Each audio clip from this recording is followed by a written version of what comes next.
Naku, ito na nga.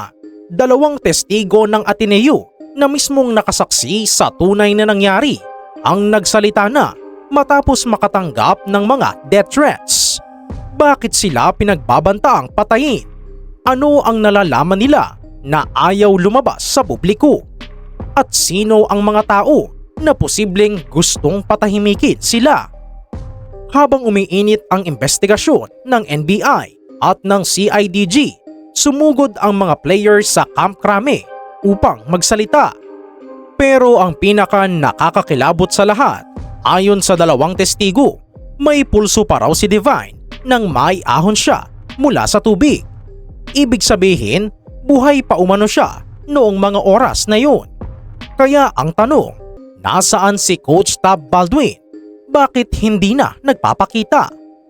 Mga kahistoryador, habang tumatagal, unti-unti nang nabubuo ang bawat piraso ng puzzle.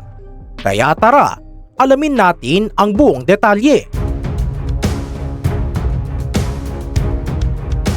Alam nyo ba, marami sa atin ang nag-isip noong una na baka minalas lang talaga. Baka tinangay ng malakas na agos ang dalawang nasawing manlalaro, tapos sadyang walang magawa ang mga kasama. Ganoon naman talaga ang karaniwang kwento kapag may nalulunod sa dagat, di ba? Pero dito mas lalong uminit ang sitwasyon dahil habang lumalalim ang investigasyon ng Criminal Investigation and Detection Group o CIDG, unti-unting lumalabas ang katotohanan na hindi lang ito basta-basta aksidente. Paano nga ba nangyari ang trahedya? Ayon sa ulat ng CIDG, maaga pa lang dumating sa beach resort sa Dipaculao, Aurora si dating head coach Tab Baldwin at 3 pang kasama noong June 6, 2026. Kinabukasan, June 7, bandang hapon, dumating naman ang 20 players kasama sina Rene at Divine. Ayon sa kwento ng team captain na si Jared Bahay, kasama sina Ian Espinosa at Andrew Bongo sa isang town hall meeting kamakailan. Maganda ang gising ng team noong June 8. Gisingin ba naman sila ng tunog ng sirena bago mag-alas 5 ng umaga para sa kanilang unang running drill sa buhangin? Sabi pa nga ni Espinosa, si Rene Baterbonia pa ang isa sa mga unang nakatapos ng drill kahit kakarating lang nito sa team. Masaya raw ang lahat. Nagluto pa ng agahan ang mga veterano, habang ang mga baguhan naman ang naglinis. Pero ang hindi nila alam, ang sumunod na pagsasanay sa hapon ang magiging simula ng kanilang pinakamatinding bangungot. Dito, pinapila sila sa dagat para mag-stationary jog at maglakad-lakad. Ang katwiran ng coaching staff para raw lumakas ang kanilang mga binti at paa gamit ang resistensya ng tubig. Pero mga kahistoryador, isipin mo, ang baybayin ng Dipaculao ay hindi pantay at may mga matutulis pa na bahagi. Napakalakas pa ng agos ng tubig na kilala sa lugar na iyon. Ayon sa CIDG, hindi lang 2 kundi 4 na manlalaro ang aktwal na nalunod at tinangay ng agos noong araw na iyon. Pero maswerte na nakaligtas ang 2 na sina Kiefer Alas at Sam Reyes. Kaya naman dito medyo magkakaalaman na sapagkat nagsalita na ang 2 kung ano ba talaga ang tunay na nangyari. Sina Kiefer Alas at Sam Reyes ay humarap sa isang podcast kasama si Pia Hontiveros. Grabe ang emosyon, mga kahistoryador. Ramdam mo ang panginginig ng boses ng 2 bata habang inaalala ang lagim ng araw na iyon. I feel guilt lang po kasi Guilt? Why? Rene was beside me and parang I felt na I could have done more na para di siya malunod. It was eating me alive. I tried to sleep and then I would still see his face. But it's not your fault. Just hard po na the comments that they're saying that we're just jealous na we did it because we're jealous. we lost two of our brothers. Ayon kay Sam Reyes, para raw siyang unti-unting pinapatay ng matinding konsensya dahil roommate niya sina Rene at Divine. Isipin mo, matutulog ka sa gabi at makikita mo ang mga bakanting higaan ng dalawa mong kasama na kanina lang ay kasama mo pa sa kwarto. Sinabi ni Sam na tuwing ipipikit niya ang kanyang mga mata, mukha pa rin ni Divine ang nakikita niya. Oo. At alam mo ba ang mas lalong nagpagulo sa investigasyon? May ibinunyag si Sam na talagang nagpatayo ng balahibo ng lahat. Sinabi niya na noong may ahon si Divine mula sa dagat, may pulso pa raw ito. Ibig sabihin ay buhay pa ito. Oo, mga kahistoryador, may pulso pa raw si Divine Adelie nang may ahon sa tubig.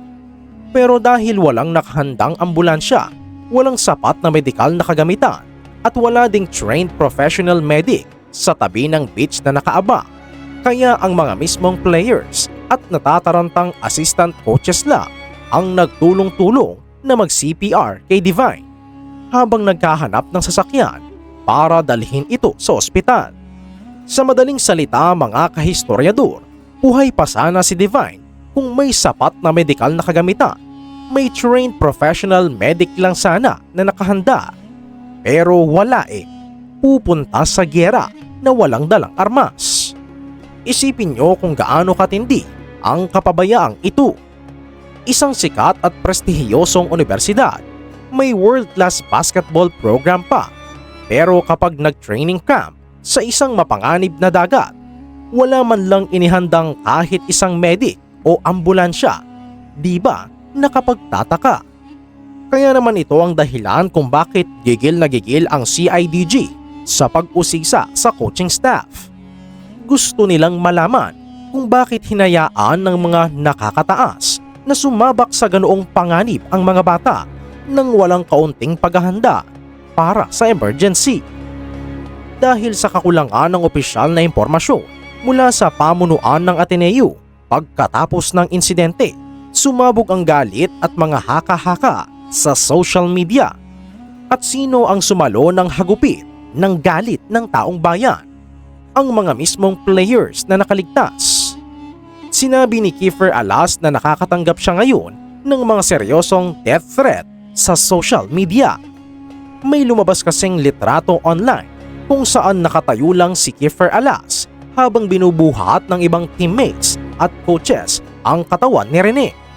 Kaya dito na nagsimula ang mga chismis na kesyo inggit daw si Kiefer kay Rene Baterbonia na hindi raw matanggap ng koponan ang baguhan at baka raw may naganap na hazing na nauwi sa pananabotahe.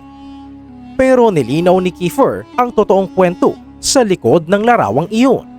Ayon sa kanya, bago kunan ng litrato, galing sila ng isang assistant coach sa mahabang pagtakbo para humingi ng saklolo sa pinakamalapit na komunidad. Hapong-hapurang sila at halos mawalan na rin ng malay sa pagod. Sabi niya, para kaming dumadaan sa dalawang kamatayan ngayon. Ang una ay ang pagkawala ng kanilang dalawang kapatid at ang pangalawa ay ang pagdurog sa kanilang pagkatao ng publiko na pinararatangan silang may kinalaman sa trahedya. Sinisi rin ni Kiefer ang matagal na tugon ng pamunuan ng Ateneo. Kung naglabas lang daw sana agad ng malinaw, tapat at mabilis na impormasyon ang universidad, hindi sana nagkaroon ng puwang ang mga netizen na gumawa ng sarili nilang mga kwento at haka-haka na naglagay sa kanilang buhay sa panganib. Tama naman, di ba? Samantala, habang ang mga ito ay nakakaranas ng matinding trauma at banta sa kanilang kaligtasan, nasaan ang mga taong may direktang responsibilidad dito? Nasaan si Coach Tab Baldwin at Team Manager Epoch Kimpo? Hindi napigilan ni CIDG Chief General Morico ang magbitiw ng matatalim na salita sa harap ng media. Man up ang deretsahang hamon ng General kay Tab Baldwin.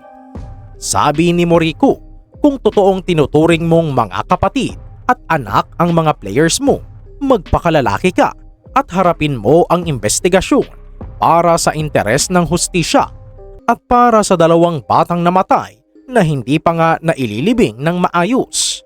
Ayon pa, walang silbi ang pagpapadala ng mga abogado dahil hindi naman ang mga abogadong ito ang nandoon sa dalampasigan ng Aurora nang malunod ang mga players. Kaya wala silang masasagot na may katuturan sa mga investigador. Nagbabala rin ang CIDG na kung patuloy na iiwas si Baldwin sa investigasyon, maghahain sila ng kasong contempt at obstruction of justice laban sa kanya. Si Coach Tab ay tila nagtatago sa likod ng kanyang mga legal team. Ang mga kasalukuyan at dating players ng Blue Eagles ang buong tapang na humaharap sa batas. Noong June 16, 2026, nagmistulang pila sa krame ang mga pamilyar na mukha sa Philippine basketball. Nakita ang pagdating nina Anton Asistiu, Mike Nieto, J.O. Chu, Kyle Ong, Tyler Chu, Lars Jelvam, Dom Escobar, kay Manny Ladi at Josh Lazaro sa tanggapan ng CIDG upang magbigay ng kanilang mga sworn statement. Sa kabilang dako naman, hinarap nina Lebron Nieto, Grayson Rogers, Logan Baltazar, Michael Asoro at Matthew De Luna ang NBI para rin maghain ng kanilang mga salaysay. Kasama rin sa mga nagbigay ng pahayag si Sultan Barua na roommate ni Rene at Divine. Isipin nyo kung gaano kabigat para sa mga retiradong players na ito na muling makaladkad ang kanilang mga pangalan sa isang usaping may kinalaman sa posibleng krimen sa loob ng kanilang dating koponan. Pero bakit nga ba pinapatawag pati ang mga dating players ng Ateneo?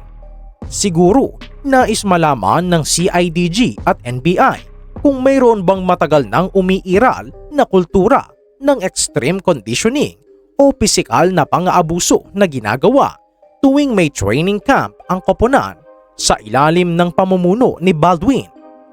Kung mapapatunayan ng mga sworn statements na may kasaysayan ng sapilitang pagpapahirap na lumalampas sa makataong limitasyon ng mga atleta, napakalakas ng kaso para sa paglabag sa Anti-Hazing Act of 2018. Dahil ang simpleng sapilitang pisikal na pagsasanay na naglalagay sa buhay ng isang miyembro sa matinding panganib ay sapat na upang makulong ng habang buhay ang mga may sala. Kaya naman kapag pinagdugtong-dugtong natin ang mga piraso ng puzzle na ito, makikita natin ang isang napakalaking pattern ng kapabayaan. Una, dinala ang mga manlalaro sa isang kilalang mapanganib na dagat sa Aurora nang walang sapat na koordinasyon sa mga lokal na lifeguard o MDRRMO bago isagawa ang aktibidad. Pangalawa, pinilit silang magsagawa ng physical conditioning drills sa loob mismo ng tubig habang malalakas ang alon. Pangatlo, nang mangyari ang sakuna at may mga nalulunod na, walang sapat na first aid kit, walang oxygen at walang mga profesional na tagapagsalba na nakahanda sa pangpang. At pang-apat, nang may ahon si Divine na may pulso pa, ang mga kasamahan pa niyang estudyante ang nagpilit na mag-CPR dahil walang medikal na suporta. Putya, hindi ito gross negligence na nagresulta sa homicide. E ano pa ang tawag natin dito? Samantala, ang Senado ay hindi na rin papahuli. Naghain na ng panawagan sina Senator Coco Pimentel at iba pang mambabatas para sa isang formal na pagdinig ukol sa kaligtasan ng mga student athletes sa Pilipinas. Ang layunin ng panukalang ito ay upang matiyak na magkakaroon ng mahigpit na safety protocols ang lahat ng universidad sa bansa kapag nagsasagawa ng mga out-of-town training camps. Hindi na pwedeng idaan sa simpleng sorry o on leave ang buhay ng mga batang ipinagkatiwala ng mga magulang sa mga paaralan. Isipin mo na lang ang pamilya ni Rene Baterbonia na ngayon ay nag-uwi ng kanyang labi sa Talacogon, Agusan del Sur at ang pamilya ni Divine Adeli na naghihintay ng mga dokumento para maipalipad ang kanyang bangkay pabalik sa Nigeria. Napakasakit para sa mga magulang na magpapaaral ng anak sa Maynila sa pag-asang magiging sikat na manlalaro, ngunit ibabalik sa kanila sa loob ng isang kahon. Mga kahistoryador, ano ang inyong opinyon sa naging pahayag ng CIDG na hindi aksidente ang pagkamatay ng dalawang manlalaro? Dapat nga bang kasuhan ng homicide o hazing sina Coach Tab Baldwin dahil sa kapabayaan? At ano ang masasabi nyo sa mga netizen na nagpapadala ng death threats sa mga nakaligtas na players? I-comment sa ibaba para malaman din namin. Maraming salamat!